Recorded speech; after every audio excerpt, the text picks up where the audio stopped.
Okay, in the first section, we talked about augmented matrices and using Gauss-Jordan to solve a system.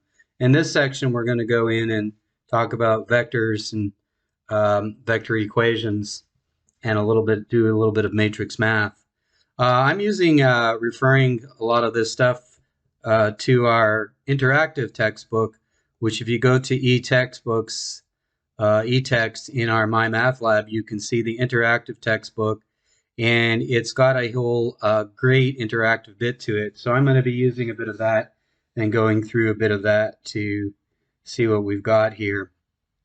So the first part about this is just trying to get us to up to speed with vectors in two space. I should talk about that. So I'm going to do this over on the right, just looking at that. When we talk about a vector, by the way, there's different ways we can write vectors. So if I write a vector as a u, okay, often we'll do this in different ways. We can use a u or a u with a hat, sometimes a u with a hat this way, and sometimes a u with a hat that way. Or in your textbook, they just use kind of a bold-faced u, which is double like that. So I can't really do much about that with a bold-faced u. So the way we would usually write it would be either saying, hey, u is a vector, or we would use a hat. So we would use either this kind of approach or write it this way or one of these ways, any of these ways, but making sure we're talking about u. The other thing is that we often talk about vectors, for example, and we list them. So we'll list the vector. When we do that sideways, okay, maybe we have a vector 1, comma 2, we tend to use the vector notation with the less than or equal to kind of sign. That gives us a good indication it's a vector, although just writing it this way, is also fine, perfectly fine. You just have to make sure that either you've said somewhere you're referring to vectors, so we know that this is a vector. So when we write u, we know that this vector is 1, comma 2. These are components of vector, or we specifically write it this way. And you'll see also in some textbooks, they'll go through the trouble of writing it this way with components with a little hat above it. Any of these are fine as long as we know it's a vector. So when we're saying vector u, vector v, that's basically what we're doing here, okay? So one of the things we're going to do is we're going to add two vectors and subtract two vectors and maybe do a little scalar multiplication. So doing that kind of thing with vectors is really kind of simple. One of the things we're going to do is, for example, add maybe a vector u plus v, and I'll say the u is 1, 2, and the v is like, let's say, -7, 4, something like that. And I'm going to just use these brackets here. So when I say u plus v, I'm adding the vector 1, comma 2, plus the vector -7, 4. Now notice with this notation, I made it obvious. I said it was a vector. We're all set. So how we add the vectors is we actually add the components. So this component, first component, is going to be added together. So 1 and -7 together, and then comma 2 plus 4, and that'll give us 1 minus 7 is -6, comma 6. So that's how we add the vectors and go forward with that. Okay, so in general, when we're adding two vectors, we might actually do it a little more generally. We'll define u to be the vector u1, comma u2. That's the components. In this case, I drew the nice vector brackets there. And then v, I'll be consistent, v1, v2. I'll add that vector as well. So u plus v in general will simply be the components u1 plus v1, comma u2 plus v2. We'll do that often, okay? Now, we can get a little more specific because these are vectors in R2. When we go to vectors in R3, it's not going to change very much. We're going to see that. Same thing with, I'm going to go straight here and talk about multiplying a vector by a scalar. So this is scalar multiplication of a vector. Okay, scalar. So that'll be something like k times u, where u is a vector, so u is element of the R2 as a vector space, and K is simply an element of R. It's a real number. So that kind of thing, K times U, will be literally K times U1, the scalar times the first component, and the scalar times the second component. And that's in usual way, that's the standard way of multiplying or doing vectors. Now we are going to talk about different vector spaces. So this is the normal scalar multiplication, but later on with different vector spaces, we may actually change this definition. So we have to be cautious about that. But for now, that is just the normal scalar multiplication of a vector. Okay, so that means if we do something like 2 times the vector 1 comma 2, that's actually going to be 2 times 1 is 2, 2 times 2 is 4. So we're just assuming this is a vector, so that's the way it is. And that's actually making a vector twice as long, okay, literally. That means that if we want to do a subtraction of a vector, if we want to do u minus v, well, that really is simply u plus minus 1 times the vector v. So we don't have to go a long way to deal with subtraction with the vector because it's already there. Anytime we do that, it's just a more complicated addition with minus 1 as the scalar. So really all we're doing is we had u was 1, 2, and v was, can't remember what v was already. Let's see here. V was minus 7, 4. So what u minus v would be you could either do the subtraction, or 1 minus negative 1 is the first component, 2 minus 4 the second component. So we can either do it component by component or just apply the negative to it either way. So that would be 8 and then 2 minus 4, negative 2. So we can do our vector addition that way. Now, a lot of stuff that you're seeing on the left is they're writing vectors in columns, so that is perfectly viable. So I can always write u instead of writing it sideways, is I can write it as a vector like this, and v, I can write it as a vector like that, where I put the component u1 here and the component u2 underneath.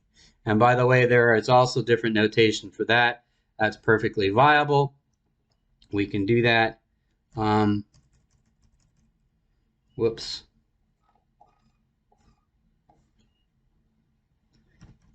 Lost myself again.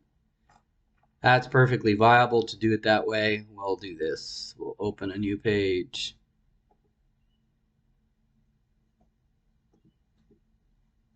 So if I do that, I can write u is equal to u1, u2, write it like that. Or alternatively, we can still use these round brackets, and you'll see this quite often as well. So it doesn't really matter whether I use square brackets or round brackets, as long as I again know that u is a vector. This vector is just going to be, as they say on the left, a column vector, as opposed to the one we had before, which we would call a row vector. Sorry, my pen is dragging there. So column vector, row vector, it doesn't really matter which way that we're going to do that. Put that over here somewhere else, sorry. So column vector versus row vectors. And again, all you have to do is make sure that your vectors are the same size. That's going to be an important thing. If we suddenly decide that we say, we'll do it differently, we'll say we have vector A is the vector 1, 2, which is a row vector, and vector B we write as 3, 4 as a column vector. Remember when we talked about matrices in a way, this is a vector that is row, so it's 1 row times 2 columns. This one is 2 rows times 1 column. So the size, okay, of these objects are not the same, so we cannot add them. Okay, we can't add A and B. Even though they have the same number of elements, these are not going to be things that can be added. And that's an important thing. to be able to add two vectors or two vector objects, they have to be the exact same size. Okay, so this is not going to be possible. The same thing if I had the vector c, and vector c was, let's say, 3, 2, 7. It had 3 components. Now I can't add any of these 3 vectors together. They just don't work together. Okay, so to add vectors or subtract vectors, we must have vectors of the same size. And that actually goes a little further. If I actually get something that's even bigger than that, so I get something that's a matrix, we'll talk about a matrix might be something like U1, U2, U3, U4. Here is matrix U, which is really a glorified pair of vectors. If you notice this is like 2 column vectors, U1, U3 here, and then U2, U4. So in a sense that this is, we can play this game and write this in different ways. Now for U as a matrix now, we call it a matrix because it has more than one row or more than one column. That's the terminology difference. So these two are actually just simple row vector and column vector. This matrix is kind of like a more sophisticated vector. It has more than a row and a column. So this is actually 2 by 2, 2 rows, 2 columns. Okay, so we can do that. So a lot of times we might have objects that look like the following. We might have the object A, which is maybe 1, 2, 3, 4, and then object B would be maybe -1, 5, 2, 7. And we can actually add A plus B just like we did before, which would be adding by its components. And that would be literally just going here and doing 1 plus -1, first components together, 2 plus 5, the second pair of components together, 3 plus 2, the third pair of components together, and 4 plus 7, the fourth pair of components together. Notice first column, first row, second column, second row, first column, and then second row, second column, as long as they're similar or are exactly the same places. And notice these both must be 2 by 2 for this addition to go. If I had vector once again or object that looked like this, C could not be added to either A or B. It's possible that C might be able to multiply by it later on in matrix multiplication, but that's going to be really specific. So when we're looking at this and you're looking at these vectors, that's what they're talking about here in the first section. So we're going to hide this again. I have to move this again down here. Okay. So that's basically the vectors in 2 space. We did that. So we're going to talk about the geometric idea. Here I'm going to actually expand this for a little bit. So when we do this kind of expansion, let me actually make this again a lot bigger so you guys can see it. So when we're looking at the geometry of vectors in R2, here's a good example. Here's the point 2, 2. Let's make it 2, 3 so it's distinct.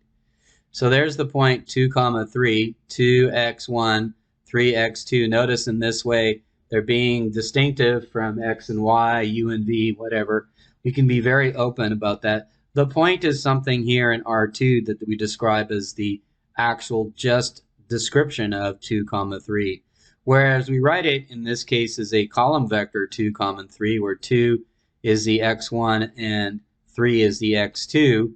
Okay, we're actually describing something a little different when we describe the vector. Notice this is something that starts at the origin and has an endpoint, and the endpoint is actually literally the point here. Now, in some ways, and in many ways, we lose the idea of whether it's a point or a vector, but it is distinct in some ways.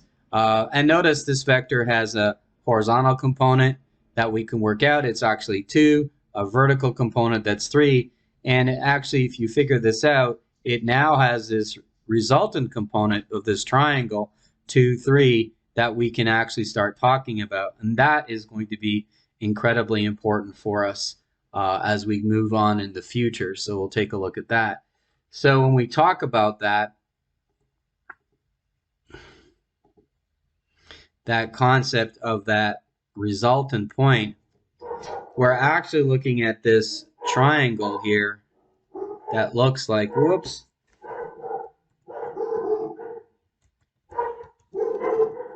try that again. So we're looking at this triangle, right? It's right angled here. The base of the triangle is 2. The height of the triangle is 3. So now we've got the Pythagorean going here. So this vector has this side here. That's the hypotenuse. And we know that hypotenuse is going to be h squared is equal to 2 squared plus 3 squared. Okay, that means that the hypotenuse here is going to be 4 plus 9, which is 13. So h is going to be the square root of 13. So we can actually talk about this resultant and what size it has. We know this will be the size of root 13. So that actually is some new stuff that we're going to get. And it actually is telling us, for example, the distance from the origin to the point, but it's also telling us in a certain way what the length of this vector is, because notice the vector in question here is actually this part right here. The vector, when we describe it this way, is this red part. And we've described it literally with the initial point over here, a final point over here. And now we can actually talk about the length of this vector, or what we're going to get into about it, the magnitude of v, which is, or u or whatever. And that's going to be something that we're going to talk about with this kind of thing, the length of v, the magnitude of v. And that's going to become very important for us. So we're actually getting there with this vector notation. And your textbook does have this thing about column vectors. It doesn't have to be column vectors. Notice I can write it as different sort of vectors. Geometrically, notice we can do this and talk about the addition of two vectors. And literally, we can do it geometrically as well. If you were to graph the two vectors, for example, here they give you an example 2, 3, and 2 minus 2. They add those together. 2 plus 2 is 4. 3 minus 2 is 1. And if you look physically, you can see how those vectors actually get added on. That's not the best diagram in the world, so we are going to add to that our little picture diagram here on the side. What you might want to see is that first vector, the u, and we'll do it in red, goes up like this. The second vector in blue goes down. What we're going to do geographically is we're going to actually move it down from the head to the point. So graphically, what you can do is go from the initial to the final, and then you start your initial to the final for the second vector that you're applying, and then you'll end up with the final vector, which I'm going to draw in orange, which actually goes like this. Sorry. So this one right here. That final vector is the vector. And you can think of it as kind of a sophisticated rocketry, that this vector has a certain impulse that goes in this direction here.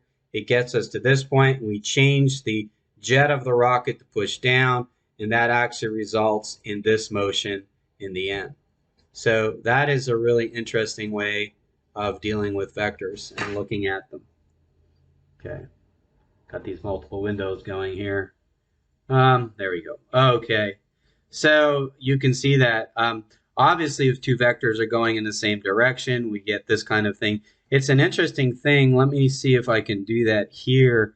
So with our little diagram, what I'm going to do is I'm going to take a vector like 1, 1, and I'm going to add the vector 1, 1. So vector going in the same direction. And you notice I get a vector 2, 2. And that's really obvious from the way it is. Let's add 2, 2 to that. You guys can play with that yourselves. And notice when I have the vectors 1, 1, and 2, 2, they're both heading in the same direction.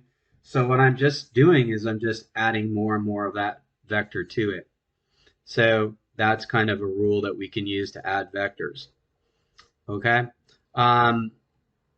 So that's a really interesting thing Now vectors in R3, this is not going to be, well, let's go back to R3, sorry. In R3 are going to be similar, except we're going to have a third dimension to this. So this is a little easier here to visualize here. You can see the vectors. We've got that vector v11, and then this is scalar multiplication, so this is just making the vector bigger. So I'm going to do 1 times the vector, then 2 times the vector, and then 3 times the vector, and then minus 1 times the vector, which makes it go the other way, minus 2 times the vector, and 3. You can play with this in the interactive textbook. That's what it's for, and you can see that. So that's an interesting thing with 3-dimensional vectors. By the way, if you wanted to add vectors in 3 dimensions, it's going to be the same thing. So, for example, if I have a vector u is equal to the vector, I'm going to do it as a column now to just match 1, 0, 3. Let's say that's the vector u, and I have a vector v, which is 7, minus 1, 2. And now I add these two vectors together. Well, it's exactly the same thing. It's going to be 1 plus 7. 0 minus 1, 3 plus 2. That's going to be the 3 components. So 8, negative 1, 5. That's my components of the vector. You're going to want to practice that and get smooth with that so you're not too crazy and confused with that sort of thing. So we can go ahead and head to our n. This is where some things get a little bit weirder. But what this really means is that we can add these vectors. And let me make sure we define that. So I'm going to go ahead and get my WordPad out again. So when we're looking at that in terms of vectors in U,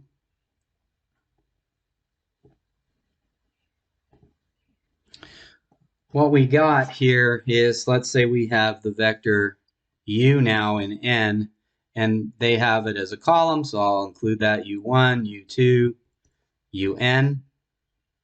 So that's my vector. I like to write my column vectors with those open brackets. Whoops. Again, getting used to my new pen here.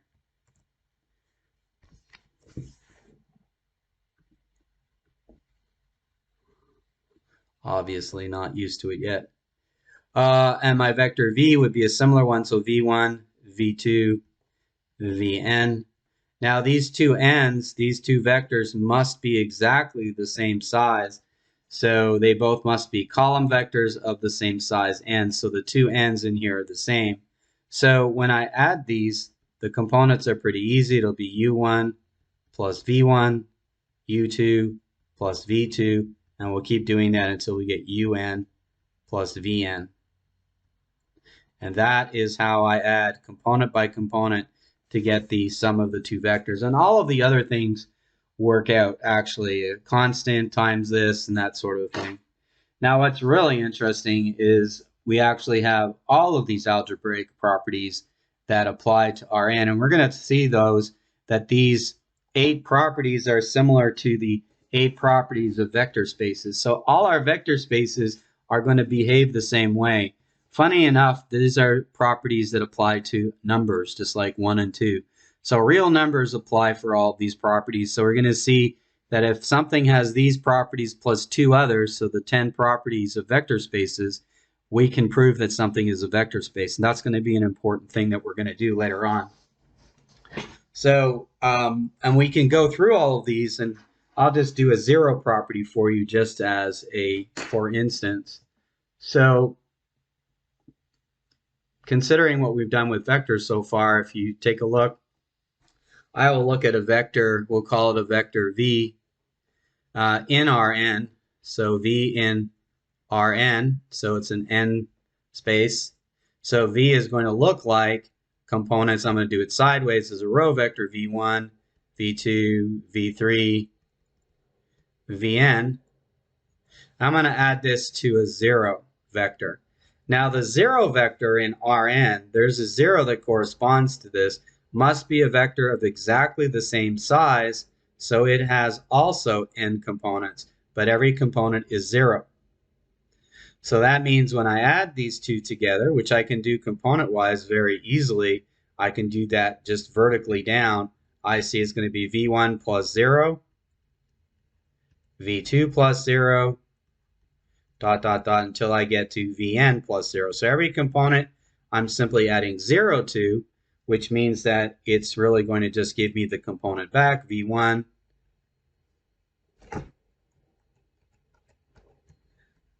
v2, dot, dot, dot, vn.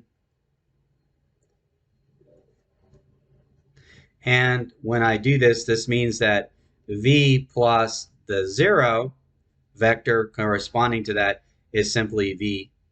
And that's actually the third property. And notice it doesn't matter whether the 0 precedes or follows the v. So if I do 0 plus v, this is something that's associative.